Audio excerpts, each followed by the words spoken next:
Well, here we are, Larry. Let me put our share the screen and welcome everybody to the inaugural session number one, live session number one of MBA 611. And this is the summer 2025 version. So it's the weeks are abbreviated, but the content isn't. So it's going to be an interesting squeeze of and digestive juices and everything to get this going. Let me hide this and do one more thing. So um, here's the learning management system Moodle that we use for the course. It has all the hopefully all the information we need. Um, and down here, there is a spot. We're going to be using uh, R for the entire course.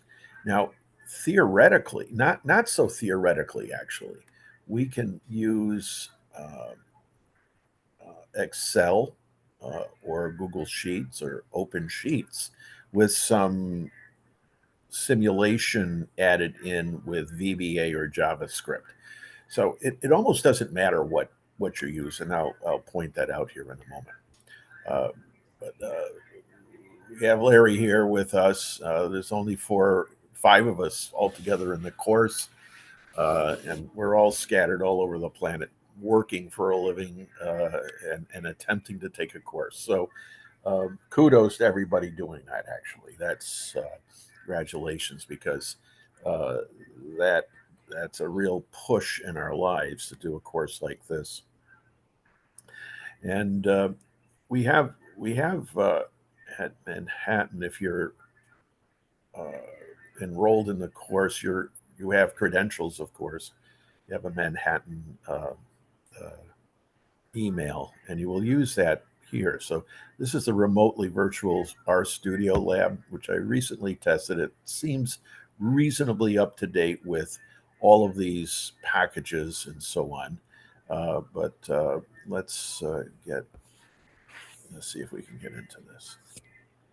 Well, that's very interesting that it didn't want it to do it. Where's the URL? Okay, so Moodle is not helping us out here. Ah, Okay, there it good. is. It doesn't come in. There we go. And so we sign Wait, in. where did you find that? Okay, I just dropped down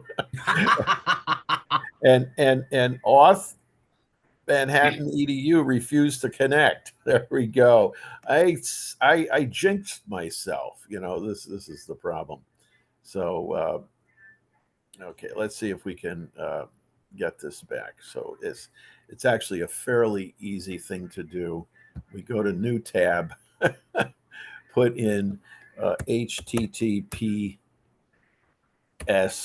colon slash slash remotely dot manhattan dot edu.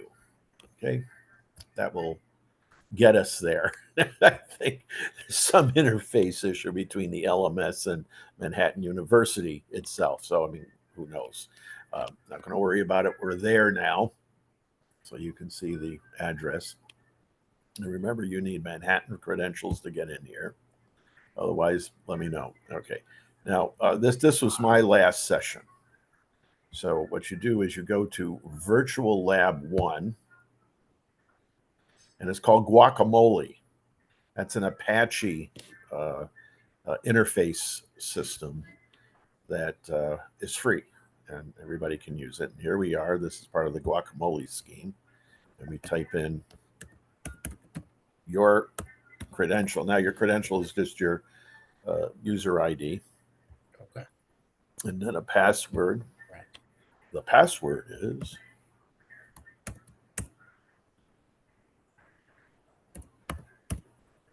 there we go.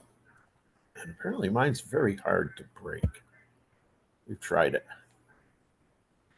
On a SHA 256, it's can't be done easily. It'd take too long. Everything would time out. And now we're preparing Windows. Now, what this is doing is it's actually getting me into one of the computers in the lab. That's how this works. So if that computer is loaded with everything that is supposed to be loaded with, we're going to be all right. Now let's check that out. Down here, so you see this is my Windows search down here, but we need to go into the virtual one here. Press this one.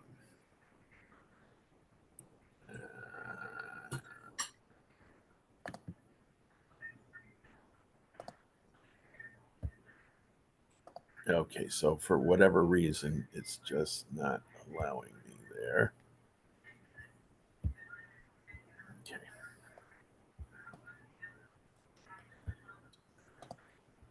Now in this PC, there we go. That's a little better. Still not where I wanted to be because it wouldn't allow me in here. Nope. Go to settings to activate Windows. Well, they're making it a little bit difficult for us as a recording here. So on the PC, let's see if I can get.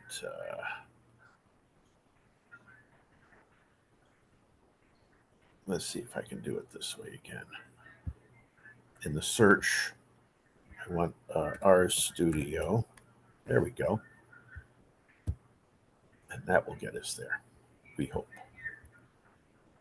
Okay, something's coming up. Yes, definitely choose your machine's default 64-bit. Okay. Say yes. Okay, and it's rendering. So now it's telling the administrator to do this. We can't do anything with this because neither of us are administrators. Okay. Internet Explorer. Yeah, we're not going to bother with ask me later. I can't do any of these things if even I wanted to. Why it's asking me to do these, no idea.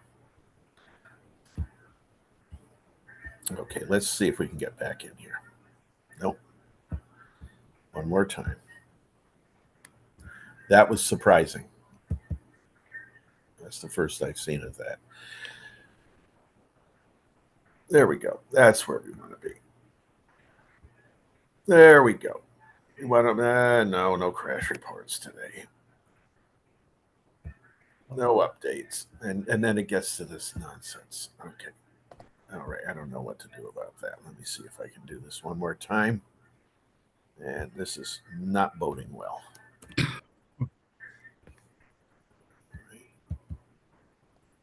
Oh, wait a minute. I'm curious as to run as administrator what that might do.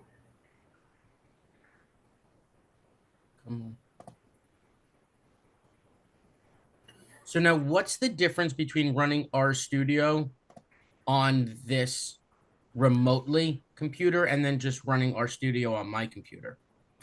It should be nothing. Okay. I mean, the only difference, yeah, there is a difference. You see eye holes here. That's the version. They very creative with their versioning. This is 4.3. Yep. That's a pretty old installation. Okay. It's still going to work Yeah. mostly. You know, I'm gonna tell them please update this. It takes them a couple of minutes. I think they now have a way to communicate with all of the computers in all of the labs. So I think that's the case because the actual one is this one. Let's see if I can come up here. Race for your life. Well, that's kind of interesting. Should be 4.5. Why isn't it using 4.5? Okay, so I've got to ask it. And oh, we can use Python in this. That's interesting. That's new. Okay, this should be 4.5, but not going to worry about that right now. because it's not going to hurt us too much. What does hurt us is all this other nonsense. Okay, so let's get back into the virtual lab. This should work fine. For example, if I do this, which is the main uh, uh, place that we want to be, there is no package called rethinking. Why? There should be a package. There was a package called rethinking there at one time. Unbelievable. So instead of that, what I have to do now is packages, and we will go to the administrator and make sure all these are loaded. Packages, rethinking, and packages tidyverse. Those are the two big ones. Okay, it's just going to take a couple of minutes. Now it says tidyverse is not writable. Okay, these are things like that are new. Yeah, okay. My previous session had no problem. So apparently somebody is working on this, and I guarantee you this will not escape. Will it? No, no, it won't escape. It basically is frozen. And trying to quit, it probably won't quit. So, okay, so I'm actually glad this is happening and it's in video right now. And I'll have the folks. So I got a pop-up. You'll see a pop-up on your screen, Okay. the orange, and it says, "Would you like to use a personal library instead?" Oh, I did not get that. Yeah, it's underneath next to the R. You see that box that's in orange? Down, down by the start menu.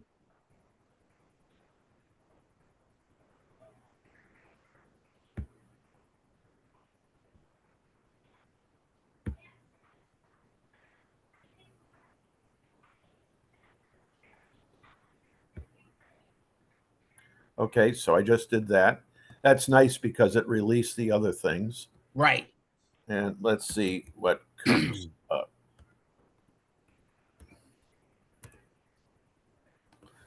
And those are the base R. This is all base. No. No. No, no, no, no. It doesn't have rethinking in this. So now, even when I tried it on mine, because I couldn't figure out how to get into remotely, Mm-hmm. it also would not take rethinking. Right, because it has not been installed. Probably it. Well, let's see. Let's see if I can install rethinking. But actually, it probably can't install rethinking because other things have to be. Let's do this though, rethinking, and I'll show you why this is the case. At Slim, it's a slim version of it.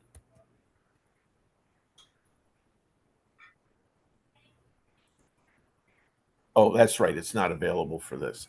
Let's leave this for a second and go to um,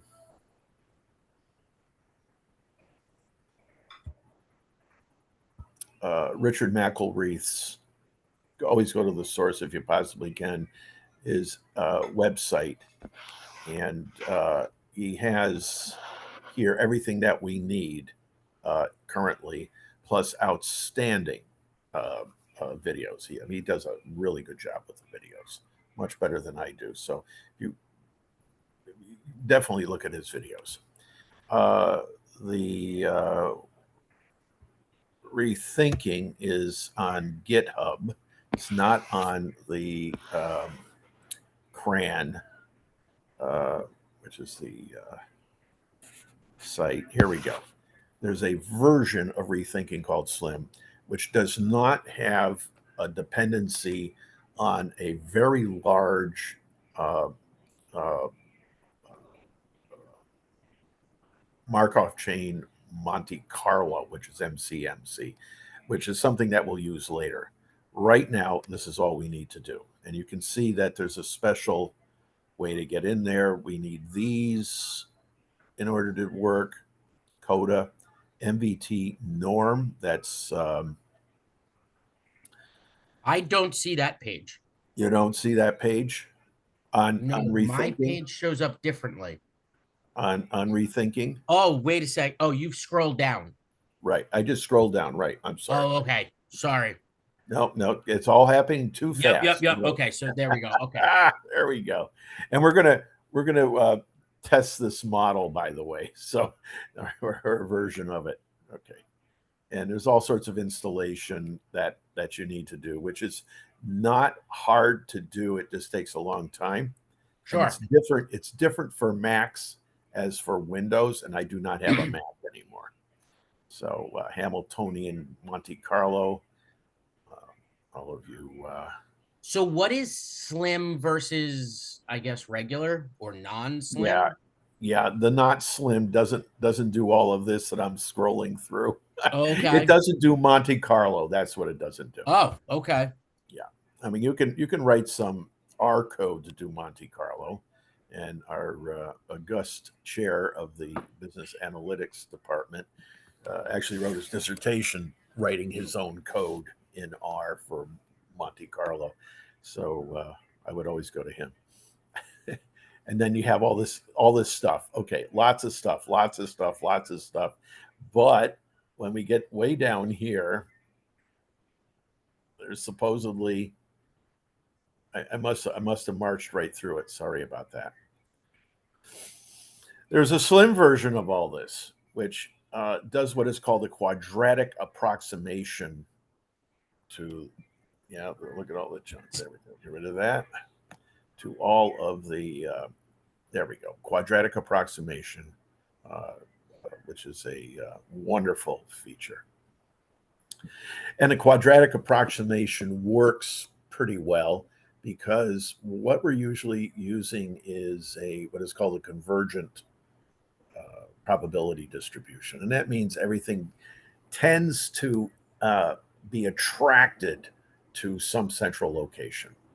It's Okay. an attraction issue, as opposed to a divergent, which is attracted to the tails. So there's two very different ways of looking at the universe here. We're going to use this. So this is the slim version. Which has more than the non-slim version. No, it has the non-slim has everything. Oh, okay. Yeah, the slim doesn't. The slim totally excises all of the dependency on that large library called STAN. STAN for Stanislaus Ulam, who in about 1946, 47, 48, along with Johnny von Neumann and others, invented Monte Carlo. Okay. Right? Not the place, the software, because they were working on the Manhattan Project, which Yep. was nicknamed Monte Carlo. So, anyways, it's all that kind of stuff going on. Wow, way too much. So we copy that. Let's pop that into where were we? Into remotely virtual lab. There we go. I got to reconnect now. Now this is the other bit of a problem with remotely,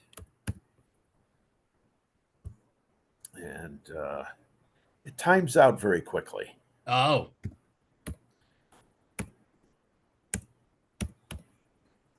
So I really recommend depositing everything inside of our own thing here. Okay, so this worked. Okay, so this worked. No, it didn't. Okay, this is what I have to do. When you get a message like this, it means it's usually on a GitHub site okay. or in Forge. That's the other place.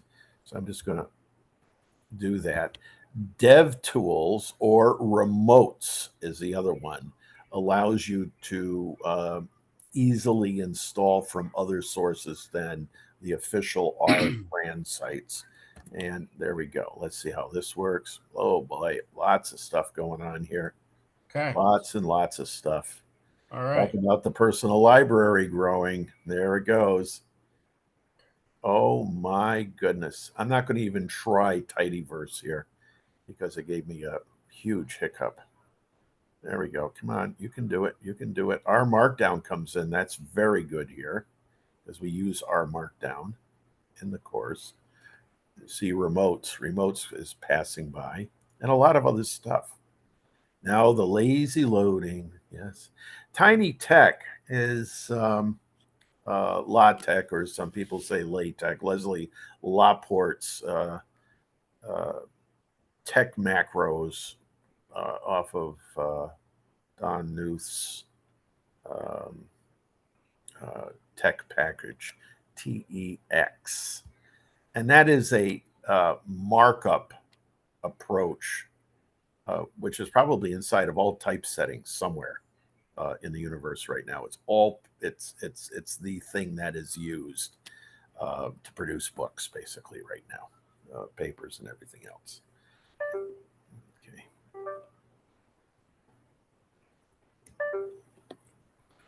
And we have Is to that wait your a while. computer? Is that Yeah, your that's virtual? my that was my computer. Oh, okay. Taking off my Garmin watch, which was not very loaded. There we go. Now I can measure my SpO2. Yeah, wonderful. Okay, more lazy loading. Waldo. I never heard of Waldo. That's a new one. You, the interesting thing about how software works, it kind of you start with a base and then you bootstrap it into something else. Sure. And all of these, all of them do this. Every single one of them. If I was loading Python, I'd have to go through the same stuff. Um, but I prefer to do it with R. R comes from a Bell Labs language called S, which was invented really in the late 70s, but really real alpha versions, beta and so on, came out in the 80s. At about the same time that MATLAB came out, which a lot of people are very familiar with. Okay. And MATLAB, I had the alpha version from Scandia Labs, is a I I am going to avoid all of that. There we go. Uh, which is something that R does as well. Python, I'm not so Okay. sure. Tibble Uh, line. Okay. the labs Oh, have all of enter. these. It says enter one or more numbers or Yeah, just um, press enter okay. because you'll be here all morning doing just that. And there we go. We got it.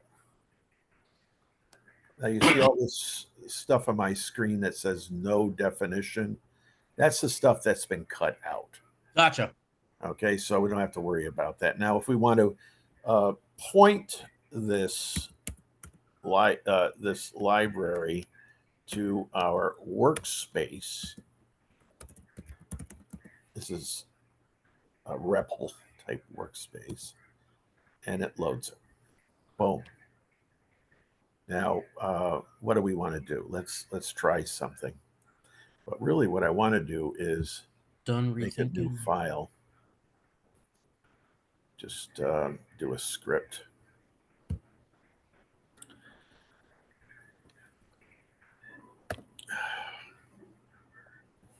And the symbol for a comment is a hash. Yep. Uh, okay, and we'll just drop in some of McElreath's code here just to pretend to do something. So here we are. Here's a quadratic. This will work. Now notice, first of all, you have to put in library to point this set of bootstrapped routines into base R. Okay, that's the first thing. But now, since we already did that in the console, we don't have to do that in the script No, again. we do not. Although I'm Okay. going to do this just because I might want to save the script. Okay. And if I do, that would be, oh, sorry, wrong place. That would be the place I would have to do it. Okay, back here, Control V, and so Control C, Control V. And let me make this full screen. There we go. Be able to see it a little bit better. Uh, okay, this is our first program. So F is assigned. That's the assignment. Now, how do you make an assignment? You say F Alt uh, hyphen in our studio will get you the assignment. Alt When hyphen. you say assignment, you mean a data set? This right here. Yeah, yeah. The assign. Okay, Yeah, okay. that's actually an assignment operator, a binary with a left and a right.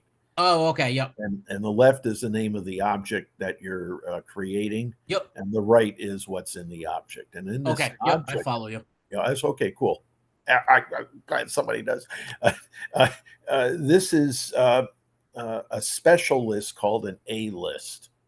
Uh, it's an alternate list that McElreath derived in order to put code in that looks awfully like the actual mathematical formulation of the code. Okay.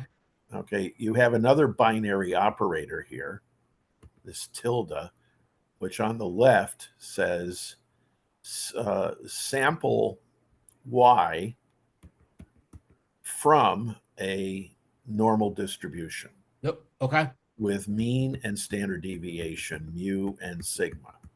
Well, what is mu? Well, mu is sampled in turn from another normal distribution with mean 0, standard deviation of 10. He's just doing an example here.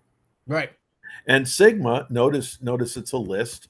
So you have to have the commas, boom, no comma, and it has to be enclosed, as you can see beautifully, in two opposing parentheses. And sigma is from an exponential distribution with lambda equal 1. Okay, whatever any of that means, So it's I have a dumb question.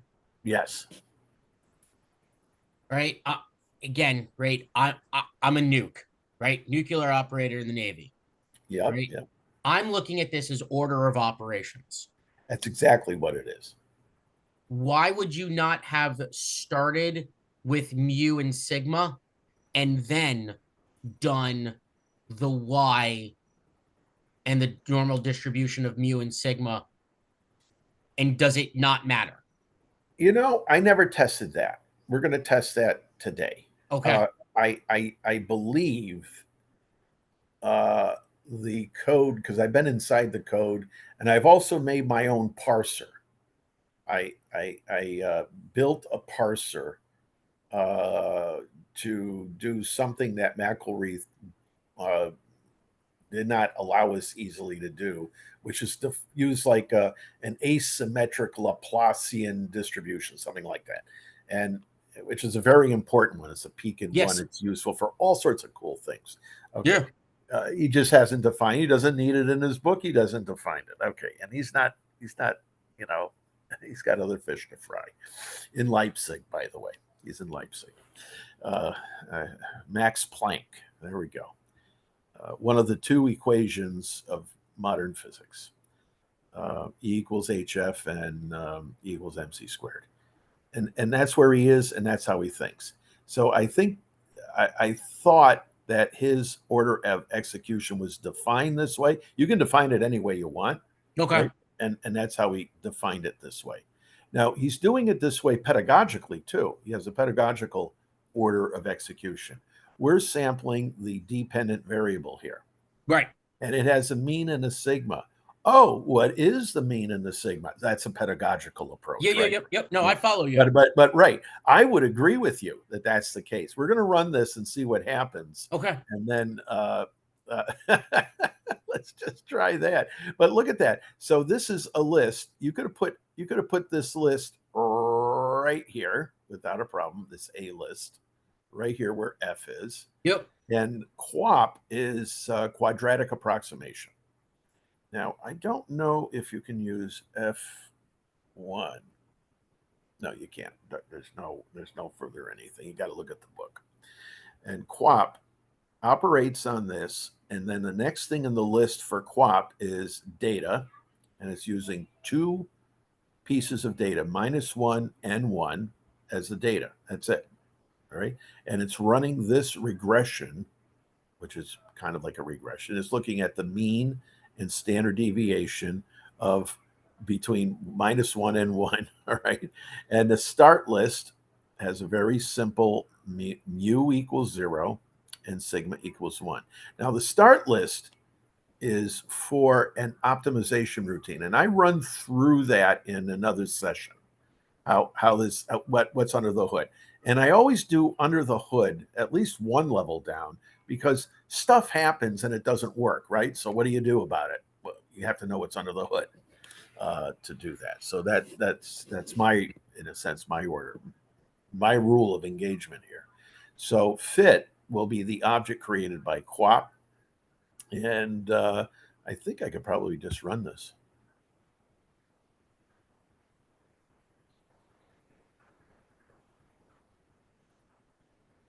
And where did it run? It didn't run. I didn't see anything run. Yeah, it ran down below. Yeah, but that doesn't do anything for me. Oh, well. And now I have to type in another thing called précis. Now précis, like the term we might have learned in French, gives you a summary. So a précis of fit uh, will do everything we need. And if I do Control Enter at this point, that's the same as run, and I get that. So now I have the mean is 0, right? The mean should be 0, right? Between -1 and 1, especially if you're using a centered uh, distribution called the Gaussian or normal distribution with a mean of 0. Yeah, that you should get a mean of 0 and a sigma equal to 1 because those are the only two data points. And it does. Now the other thing you get is a standard deviation and another standard deviation. Now, according to this standard deviation, the mean, if this was a frequentist analysis from our normal stats courses that we're forced to take, and I say that not lightly, by the way, not snarkily at all.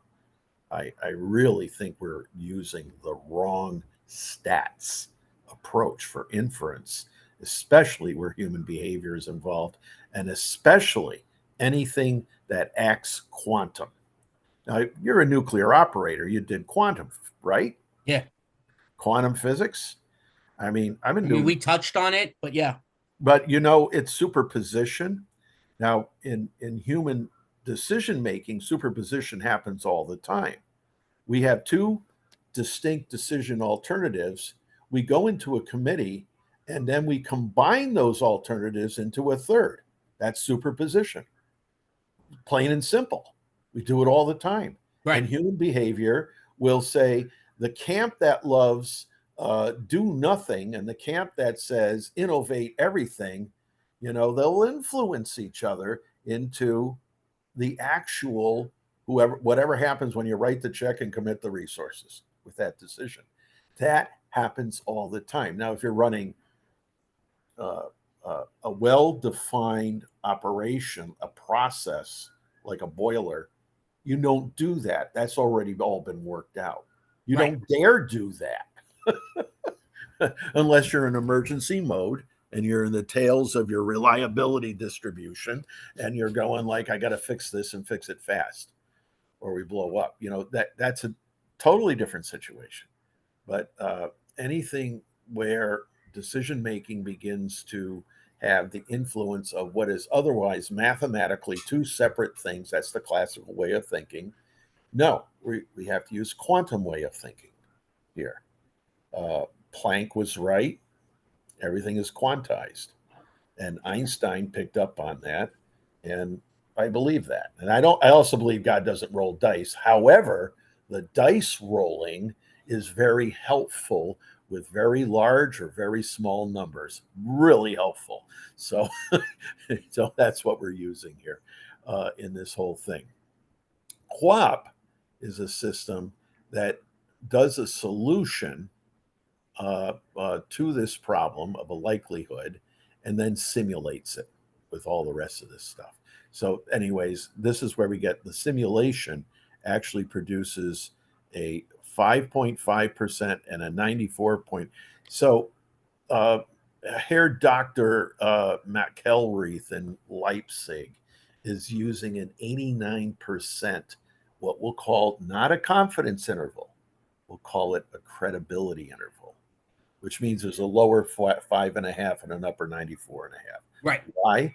Why? He's just trying to break us out of our mold of using 95% because Ronald Armile Fisher said we should in 1925 when he invented his approach. Now, you know, that approach was invented for a bunch of reasons. He was doing uh, studies of plant yields for, among other things, British breweries. So it might work for that situation, but for everything else that I do, it does not work. My clients never understood hypothesis testing until Yeah. I approach it the way we're going to approach it in this course. Then all of a sudden, oh, I get that. Anyways, so this is an iconoclastic course. We're breaking the icons here of this, and I'll add one more thing. This is exactly the thinking that's inside every AI and anything that trains an AI, machine learning. This is a set of tools that's actually there. Now, notice the tool, if you were in your basic stats course, you would do a T stat here. Yes. 0 divided by 0.59 is 0. Oh, except it would reject the Yeah. alternative hypothesis. It wouldn't know what to do, actually. Anyways, it doesn't work in this case, is what I'm saying. We don't use that T stat anymore. We don't use F stats anymore. We don't use R squared ever again. It's buried. We don't use it. What we do use are these intervals. Notice it's between the two data points. Matter of fact, smack dab in the middle. That Yeah. tells me pretty good job. Look at this one. This is a positive number, 0.84. Its standard deviation, its accuracy, its precision, well, 1 over this, is 0.33. Doesn't really mean anything in and of itself, but when you compare it with other models, you might want to compare that. But look, it's all positive. Its credibility interval does not cross 0. It's all positive, and it's somewhere like right in the middle here. And that's good too. Now, sigma is properly skewed. That's a skewed distribution, and all of that is good. So this is just getting our feet wet in the deep end of the pool. Just throw in, you know, cross your arms and breathe. Uh, uh, don't breathe the water when you go in. There we go. Anyways, and some of us drop down to the bottom. Yes. My dad was a Marine during World War II, and of course, they throw them into the pool, right? And he told them he never got first class scout because he could not swim. Because when he gets in the water, he sinks. He can't help it. He's got that particular property in his body that he simply sinks. He'll do the crawl along the bottom of the pool, yeah, but he's not coming up. He's just not coming up. And they didn't. He always told the story of Paris Island. They didn't believe me, and I was just down there for a while. I was okay because I've done this before, but Boy Scouts. I swear, Boy Scouts was preparing us to be in the military. Anyways, that's another issue. But this is a good regression. Okay, this is pretty cool. What would happen if we did this? Uh,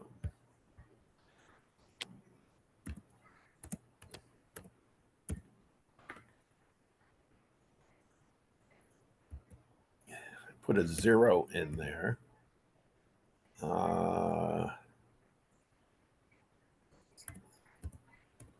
Now you see I'm biasing it here, right? Biasing the sample. And this is what we're supposed to do, everybody. Play with this stuff.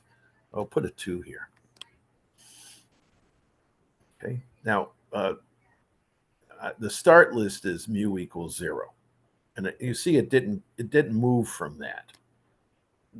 But it moved up and down according to the normal distribution, up and down 0.59. Okay, that doesn't really mean anything. Just leave that.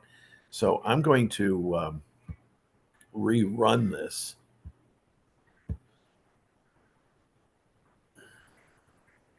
And run this. Now look at what happened. See, I biased it.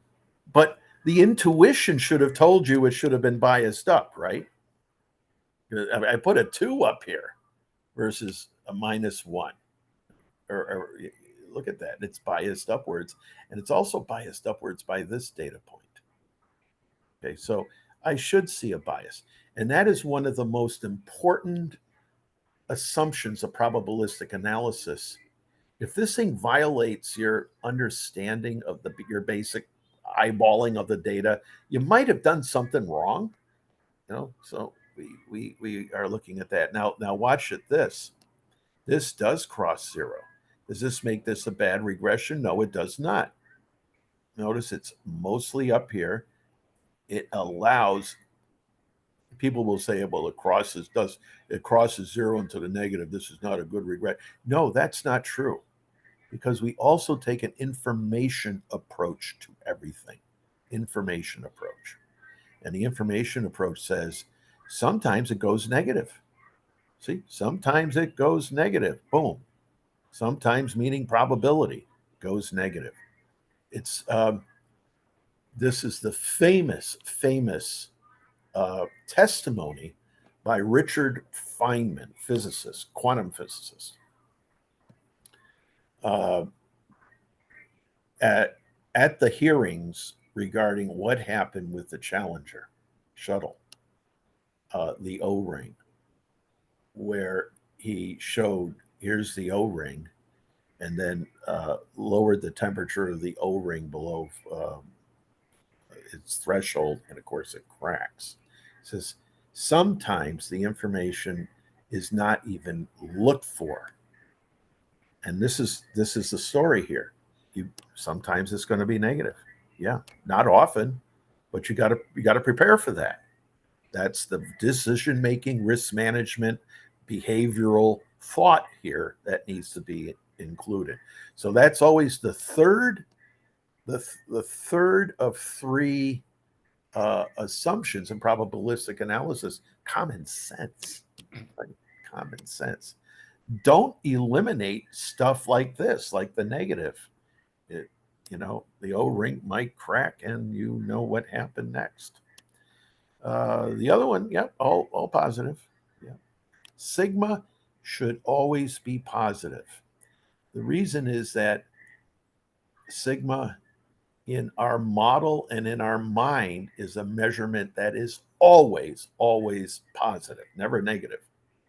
Skew can be negative. Kurtosis must be positive.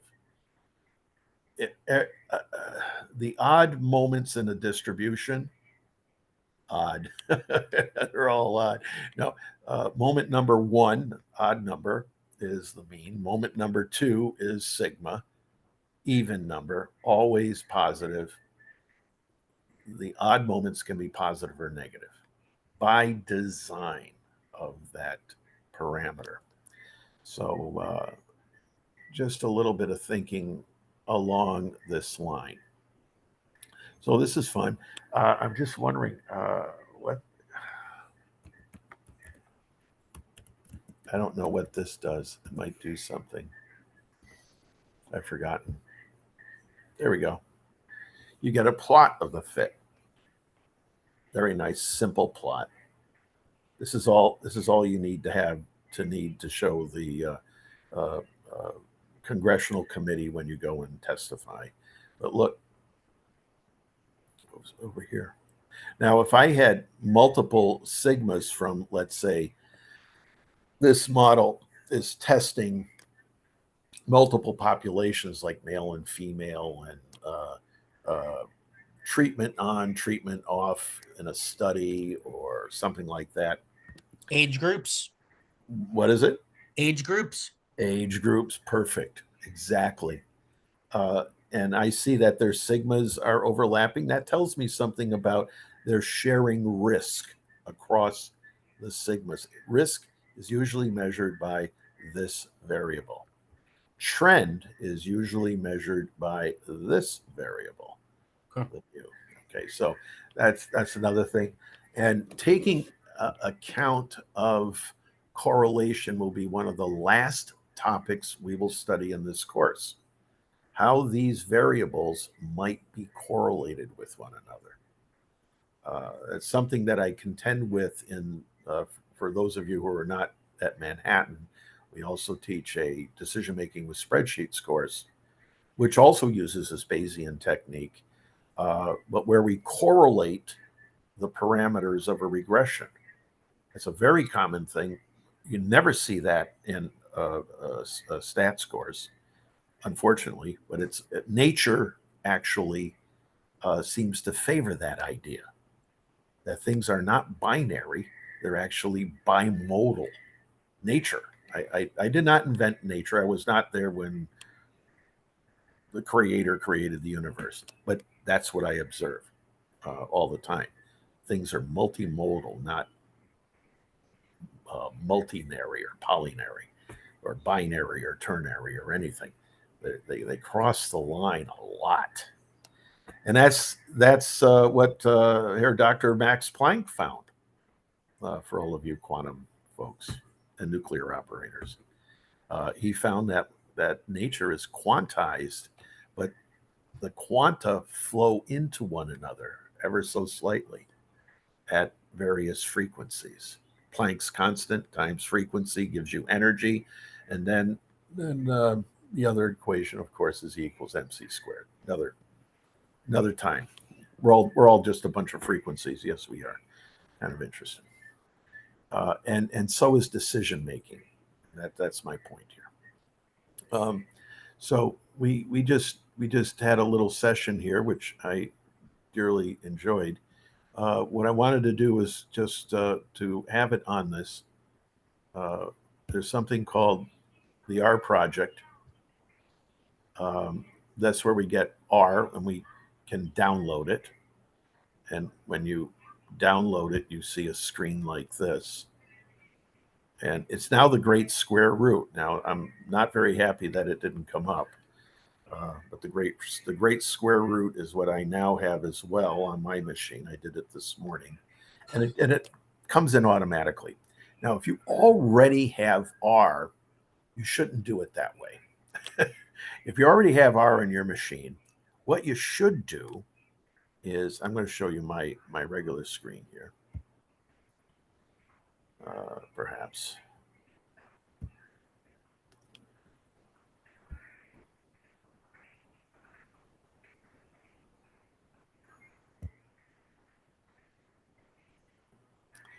There is something that is loaded called the R GUI. This is what the R GUI looks like. And this is the console part of R Studio. And R Studio, sorry about that. It still doesn't want to do it. This is something that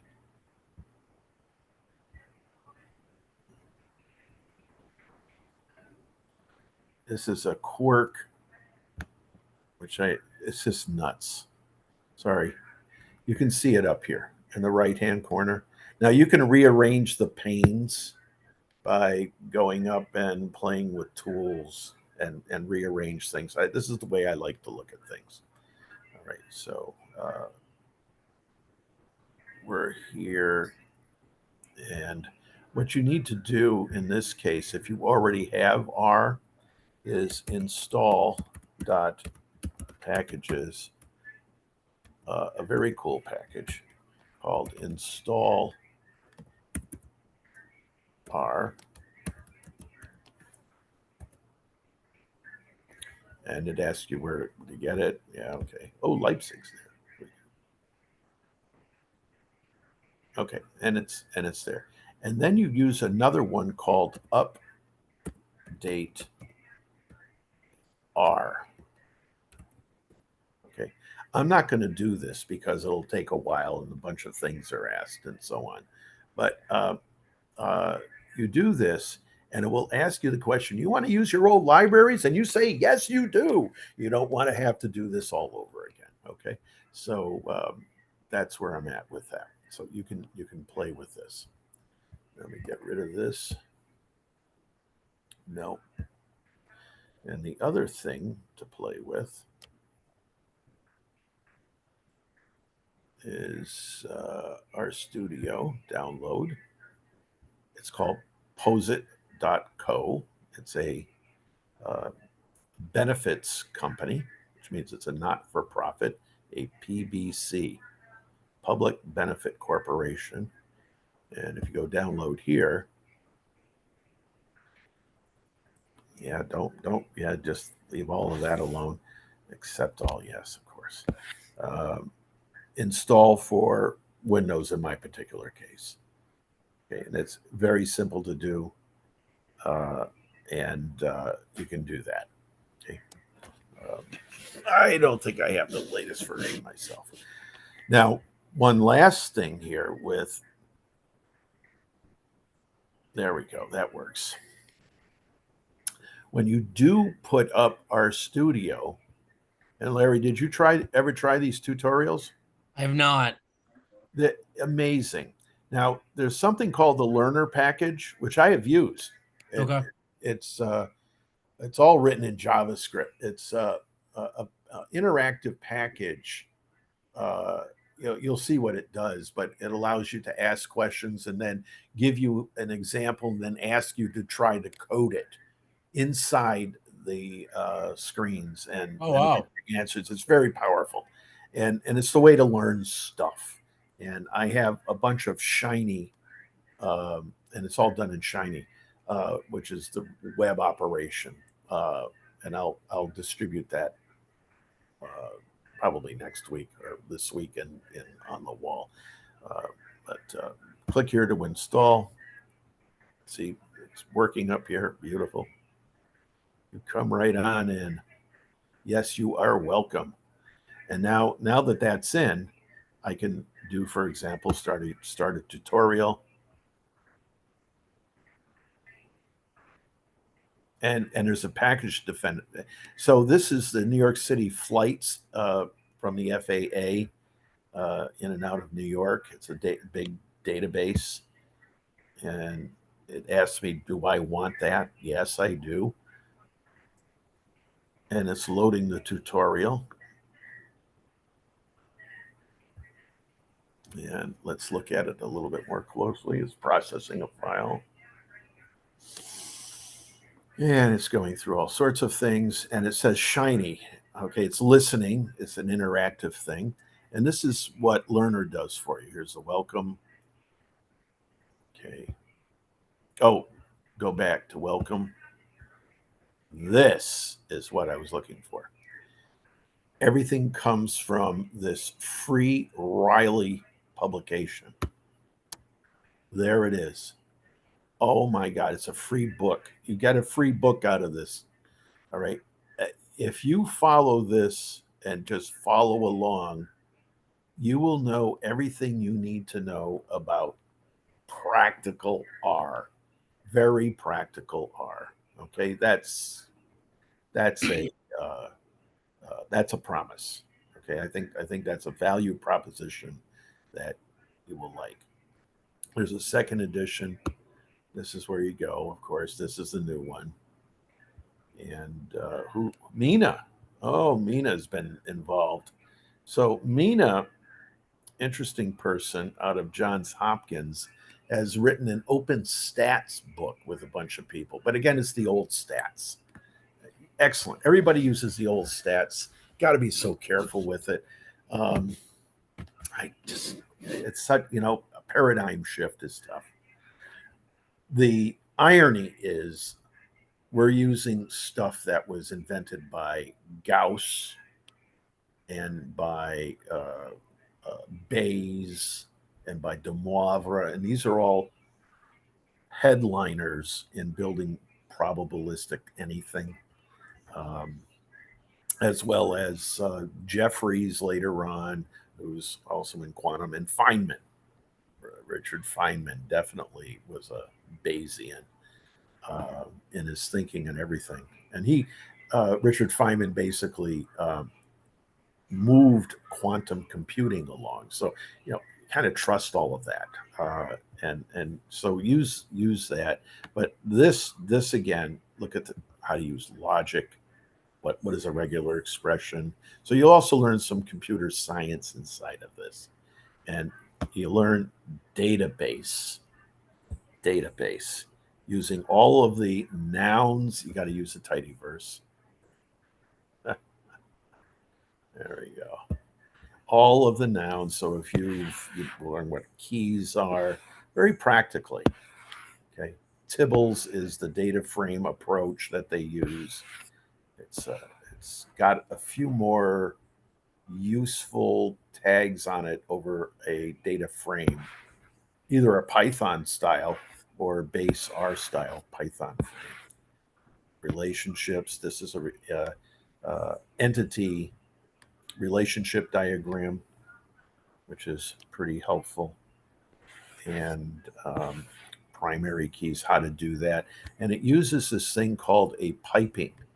So you take planes and pipe it into, count the tail numbers, which is a column in planes, filter it for all n, which is another column inside of planes, and same with weather. And you just go through it and see, play with it.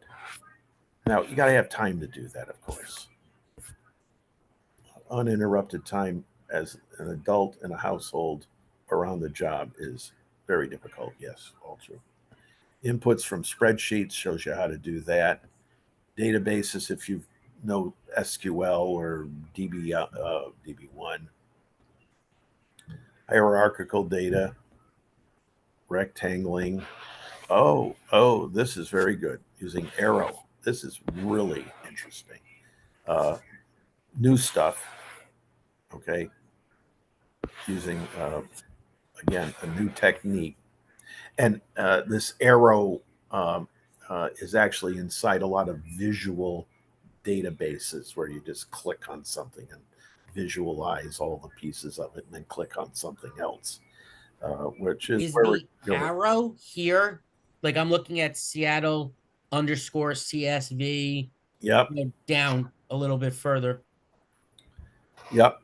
There we go. Um, so I just finished coding in R with Alan Tommel.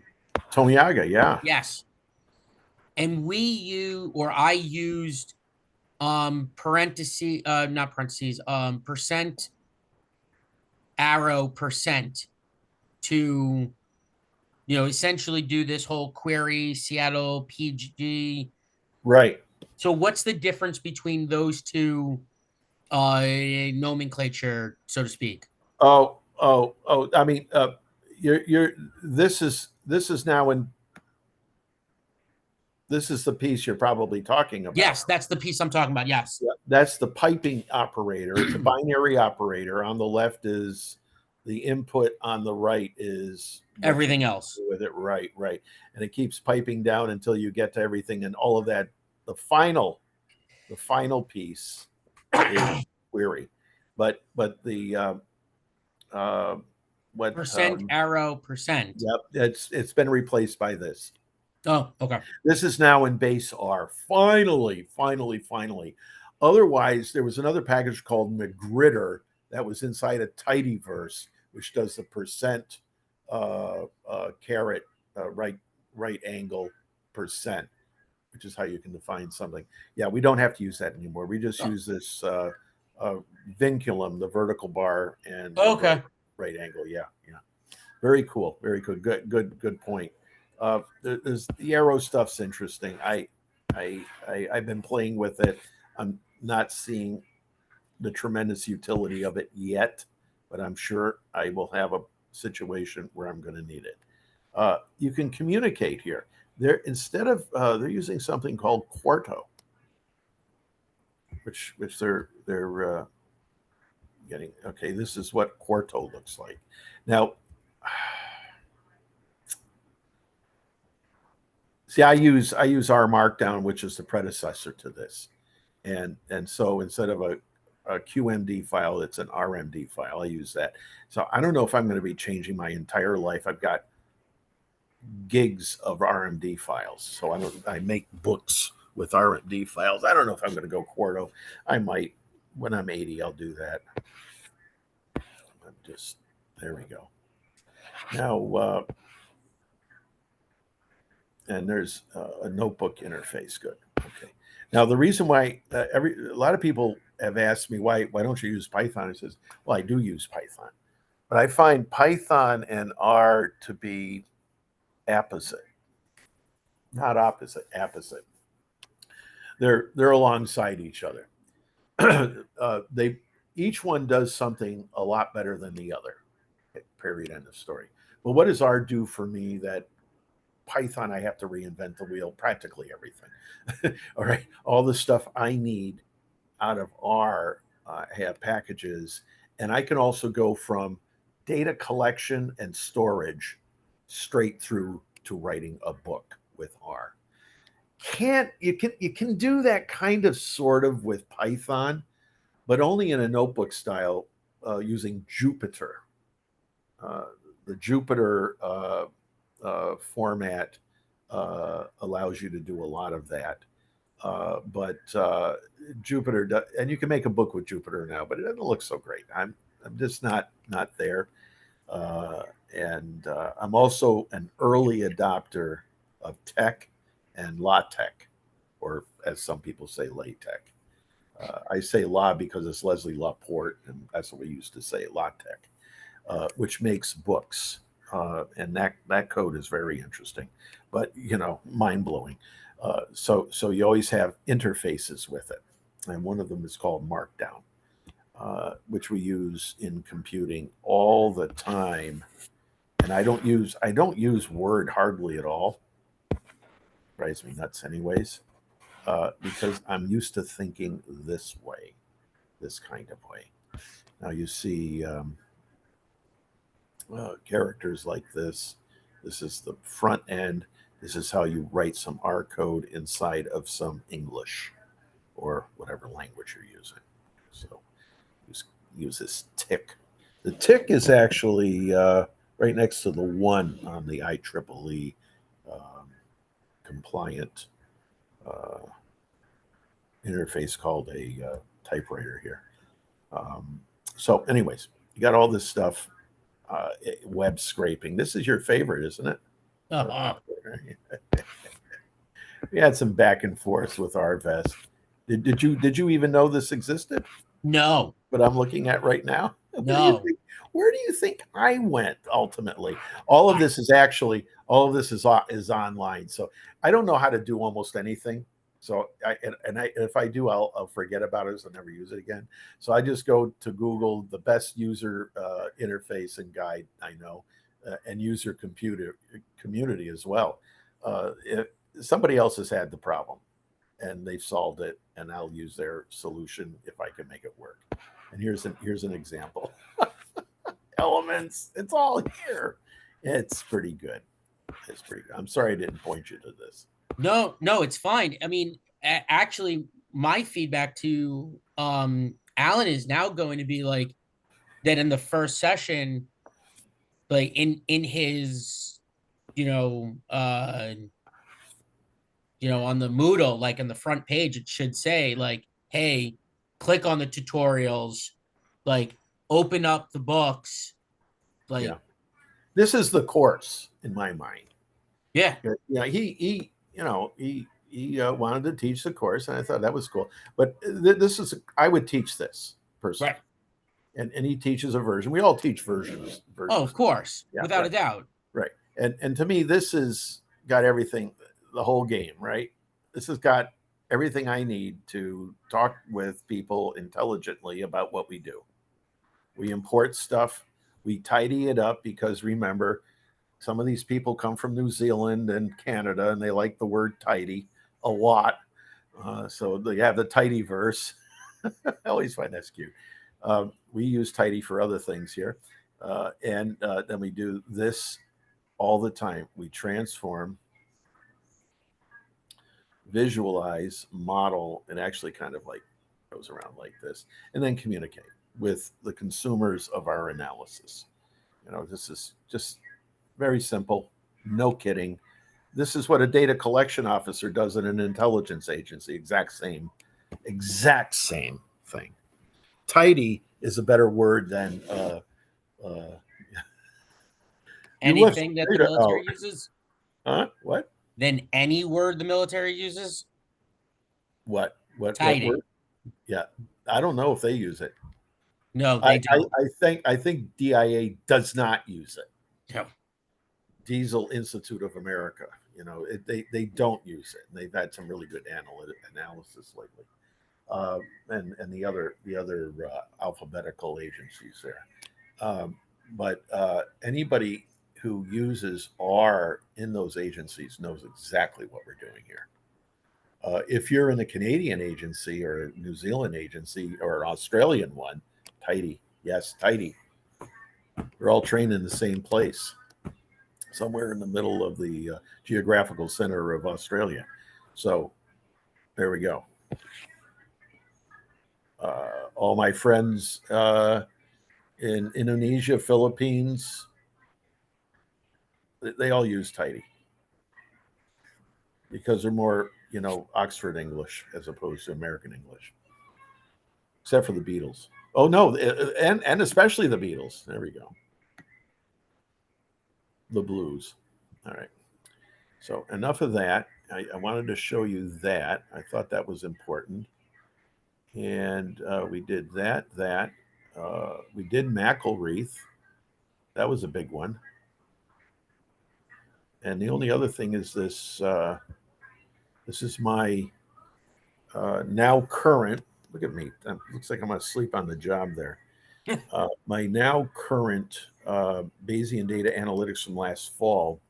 I'll be updating this, but I think this still works. You just have to hear me drone on and so on. Probabilistic reasoning, just Bayesian data analysis.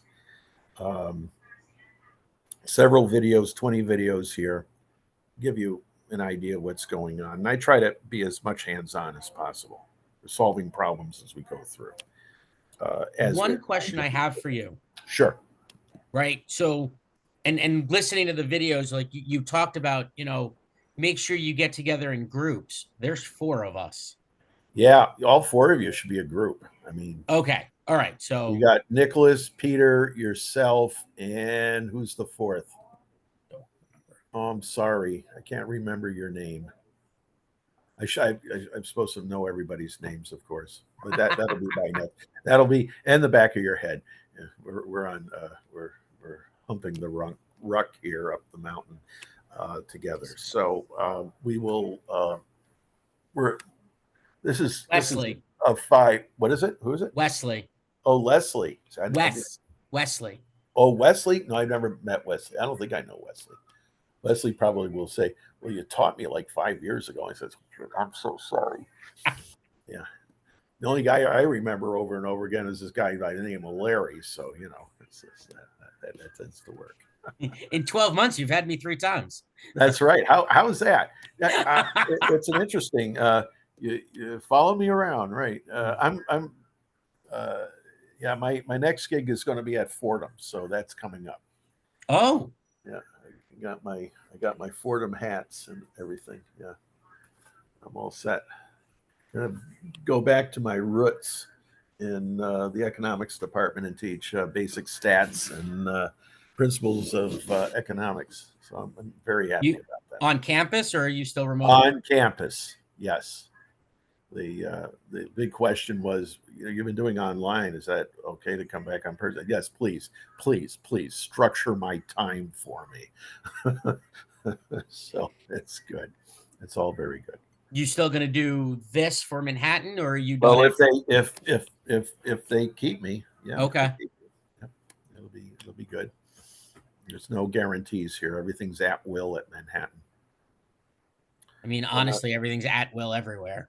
yeah, Duh. yeah, but Oh, some places are really at will, yes. where they Some just, places are more at will than others. yeah, other places at least give you a heads up. Yes. That's interesting. Yeah, and I've been at many places, and it's about 50-50. My feelings about it is, I am a human being. I'm not a cog in a machine. So Right. let's be humanistic about this. We just lost a wonderful engineer who was a great leader in the faculty, Zara Jarabi, and she's now at Fairfield as a dean of engineering. God bless. Fairfield University in Connecticut? Yeah, that's great. Oh, The Jesuit University, yes. I'll have to go Jesuit say hi when I go University, up there in or October. there we go. And I mean, these some of these folks are really amazing on that they let go on all the faculties, and because it's continuity. It's the uh, if you were looking at the stock of a not for profit, and it's an educational not for, it's the faculty and all of the faculty support that we get from so many really hands-on administrators that really understand the mission, and that's critical. Well, that knot got cut, and take a while. It's a good case study of what happens in a situation, and how you gain that ground again. But it's trust. It's a huge, huge, huge thing. One thing I did want to point out with this is, sometimes you get this kind of uh, error. I'm trying to compile the book for this course, for example, because I made some changes, and I'll just send that to you guys.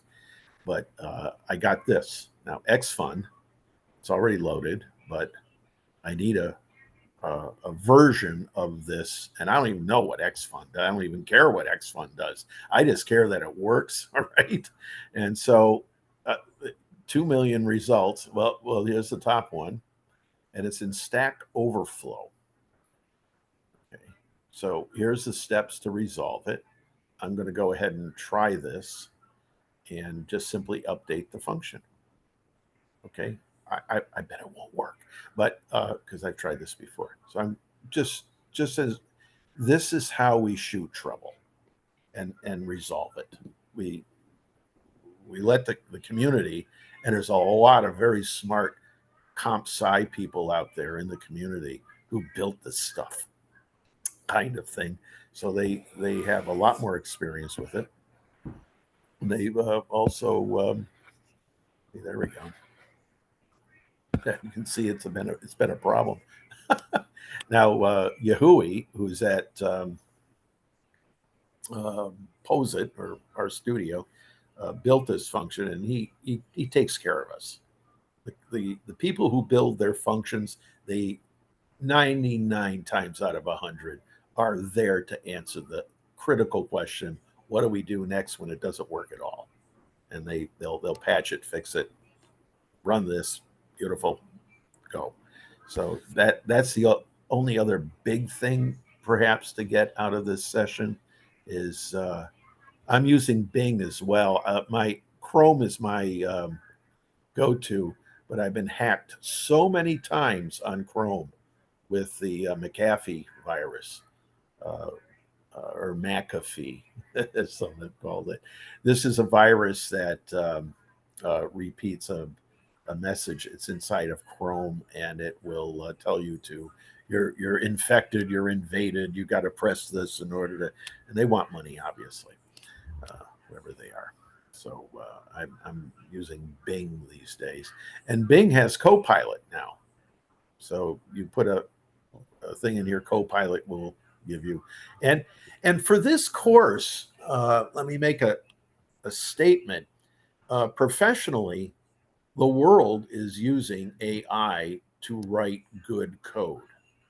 Now, we don't always believe what the AI does, and we're usually in a production development mode where we time is a factor. So, instead of surfing the web looking for code, Copilot does that for you remarkably, remarkably. And I mean any code, including APL, which has got the weird symbols. So, but by the way, a lot of the reactor sims from the late 60s and 70s were all written in APL, just by the way. And it ran faster than the Fortran sims for Apollo and late Apollo and the early shuttle were all run that way. Star City still runs APL. Oh gosh. Anyways, fascinating how this works. So Bing is pretty good. Uh, I like it so far. McElreath. The only other thing I want to show you is McElreath's. We just saw all of this. When we get to this point of Hamiltonian Monte Carlo, you will have to do some deeper installation, which involves the C++ tool chain. Okay, now you're doing real computing when you have to deal with this tool chain, and it's not hard to do. Uh, just follow the directions, and it turns out that they have worked out. Oh gosh, 9,999 out of you know 10,000 of the kinks. All right, they finally figured it out. So you go through all of this and follow this stuff to the letter, and there is an order of execution you need to follow there. And if you do it, almost everybody I know so far has been successful. Okay, in the class. It's different for the Mac than for Windows. The website mcstand.org has all of the things you need. I will not show you that because uh, I can only uh, confuse you further. Okay. So I wanted you to see that as well. And I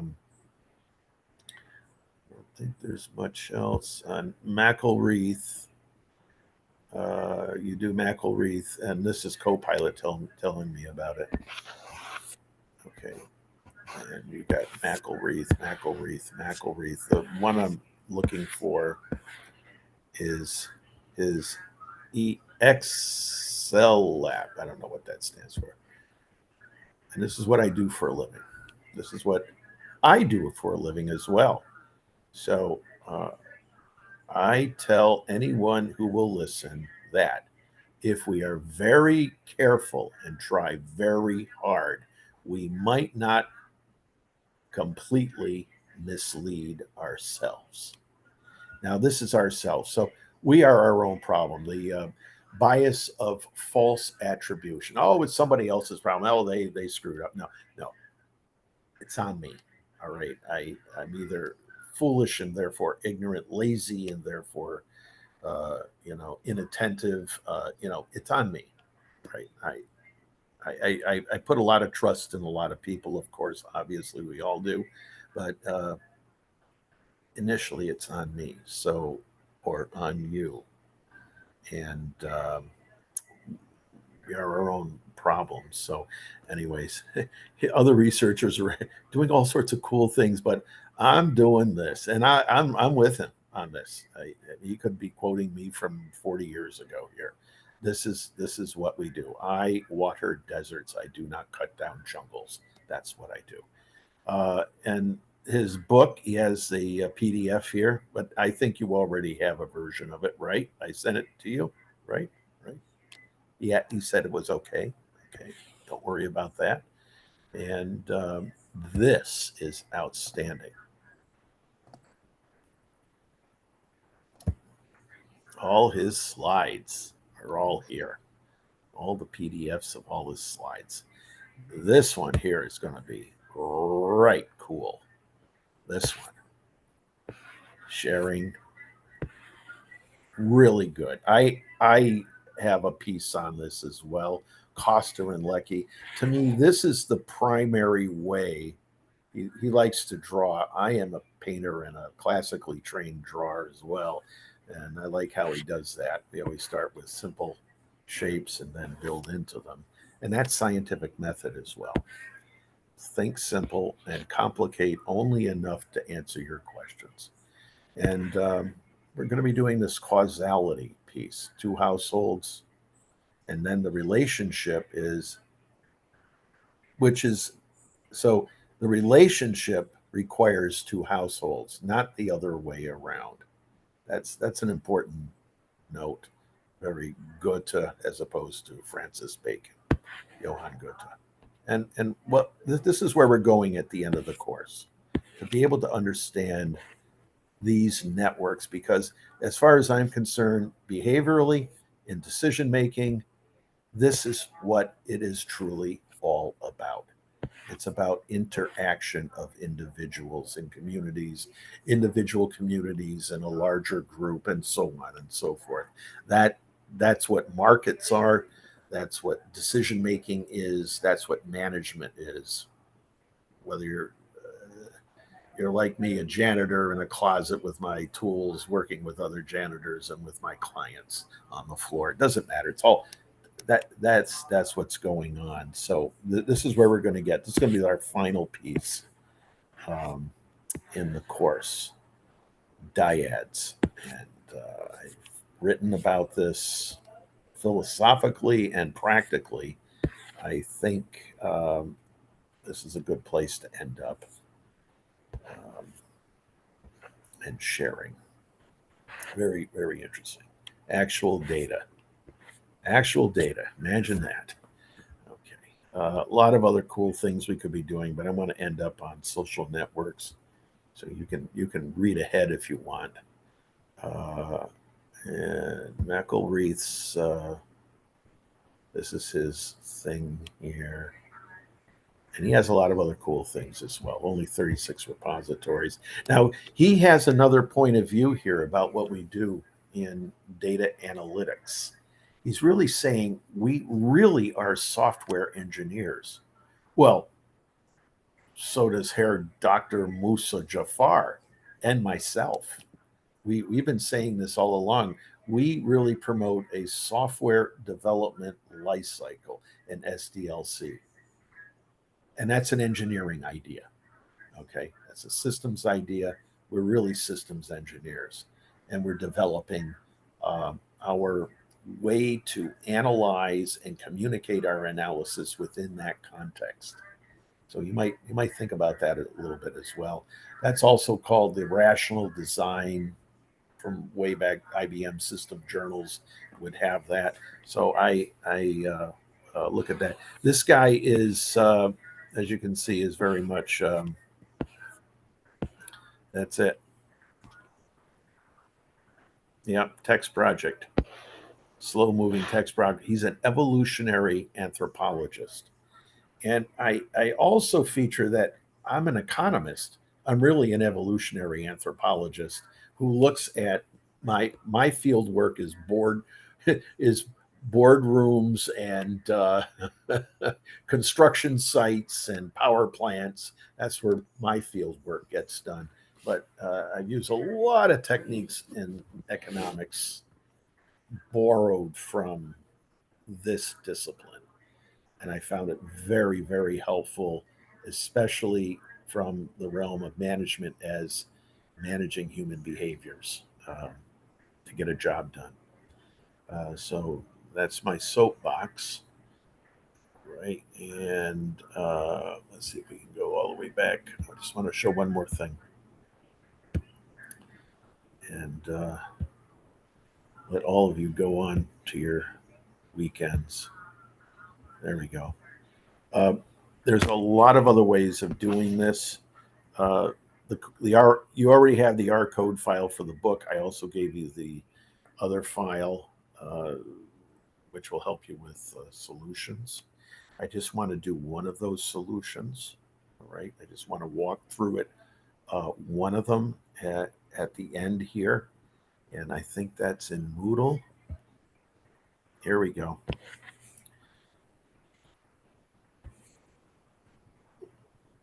So here's some R code. You can look at the questions. And the way to do the questions is to also follow the R code line by line to make sure that you understand that the English inside of the questions lines up with the reason you need to have that line and how it leads. Now, here's the order of operation, right? Larry, order of operation. P Yep. grid feeds the next line, Right. the likelihood. And then we have prior, and likelihood and prior then feed the posterior.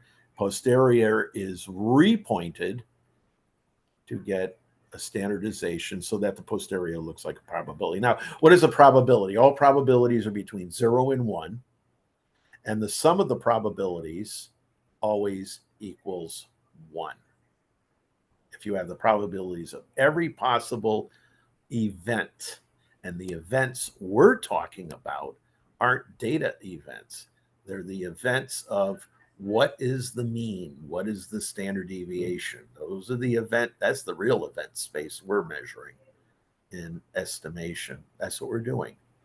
And if we follow this, you have almost done all of the work inside of the rest of the course in this thing. And if you understand this, we plot it. Oh, here's the other one, data with Howell. Very good stuff. But I just want to plop this in to a script and do 3 little operations here. So here I was in the tutorial. That was fun. Data frames shows you how to do it, and you can play with it. Tibbles over here. What's a tibble? And then you run some code. Data types. And did you notice something here? And then okay. And then you continue. And then you test your knowledge. Okay, that's learner. That's all wonderful. Uh, but I have a source here. What I want to show you is something extremely important for the course, and this is the last thing we'll do. We really need to call this course something new. That'll be a project. Terminate all my jobs. Save all sorts of collective things. I'm creating a new project. So once you're in there, create a course project. This is going to set up a file in your directory, and that's where you're, okay, it's going to be in a new directory, and it's a new project, and I'm going to put it as part of my economics thing. I'm just going to locate it there because that's something I'm playing with a lot right now, and I will give it that'll put it right at the head, and I'm going to call this MBA 611. That's my project. Yeah, do that. That's the environment. Open in a new session, create the project. Now, what this does, package Eurostat install. Okay, cool. Now, this is going to start up a whole new session, which means a whole new workspace, and it's going to be pointed to this place in Yep, there it is. In this directory. Sets it all up. And anything I write in here, like what I'm going to put in right now, which is an R script. There it is. Okay. So this script will be live session 1 script. I'm just using these comment hash marks. And so I have this.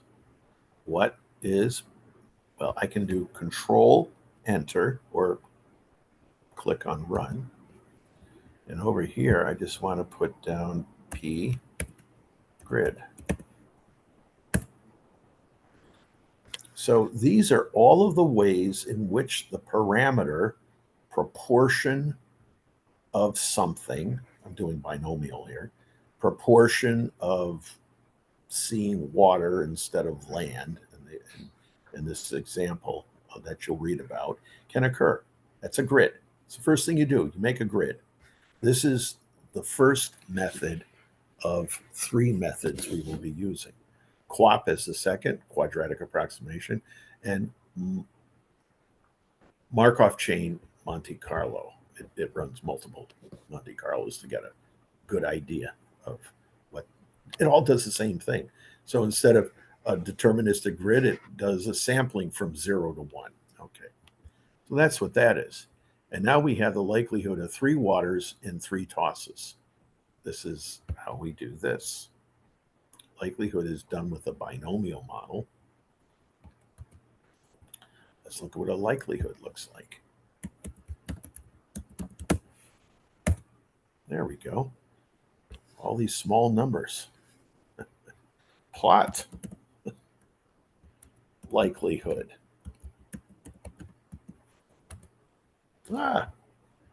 Likelihood goes up. Okay, doesn't really mean anything. It just goes up. Okay, it's a probability. But do a histogram of likelihood. There's a lot of small ones, and the likelihood gets smaller and smaller and smaller. Okay, and I'm playing with it. That's all I'm doing. And then I have something called the prior. This is all going to be evident in the way we're approaching things. This comes from Bayes' theorem. Prior is 1. Very simple. Uniform prior. Real simple. And then I combine that. This is both the likelihood and the prior. That's multiplication rule in probability. I'm kind of assuming you know some of this stuff, but we'll keep working at it. And let's look at the posterior.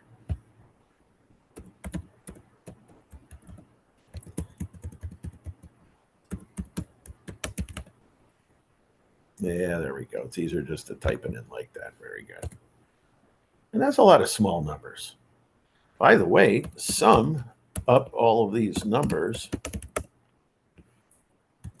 and it adds up to 25. Probabilities cannot add up to 25. It can add up to 1. So the trick we use is we normalize these. So the sum of posterior, there we go. So we take posterior and see what the contribution is to the overall set of both likelihood and prior. Boom, done, beautiful. And there we go. And this posterior, the new posterior, is all going to sum up to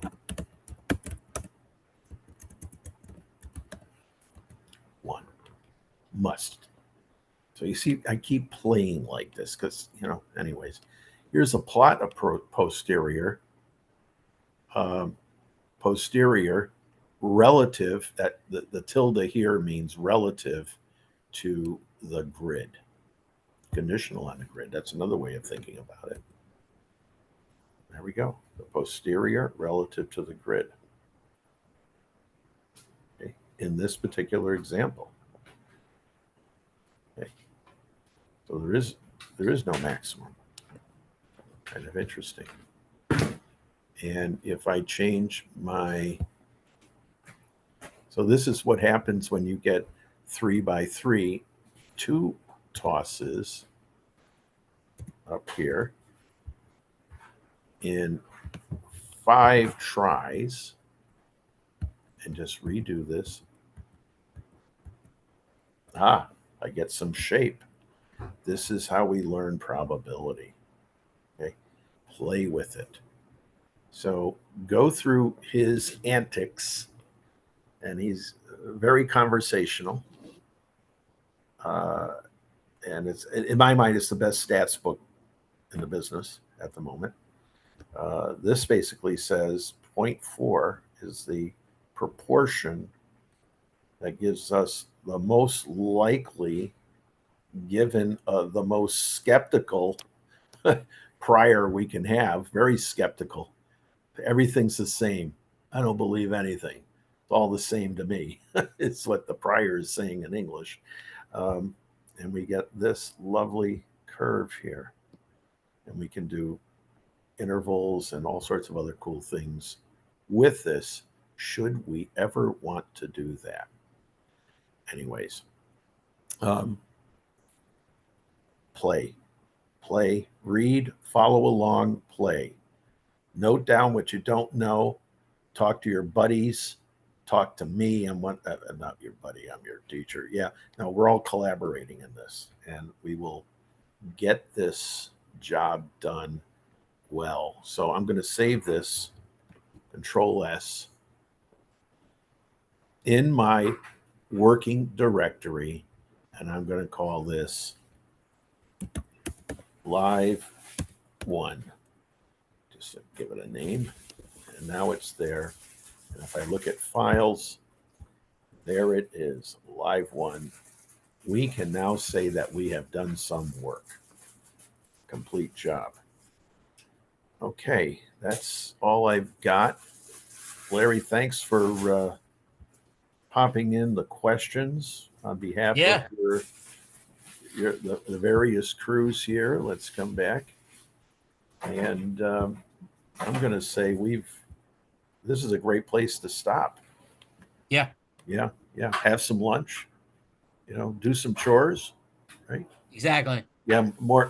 Have chores, then have some lunch, right? Okay. There we go. That's how it's going to be.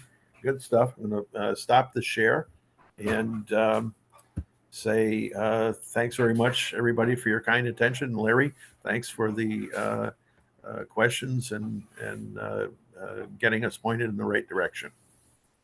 Okay. Sounds good. Thank you.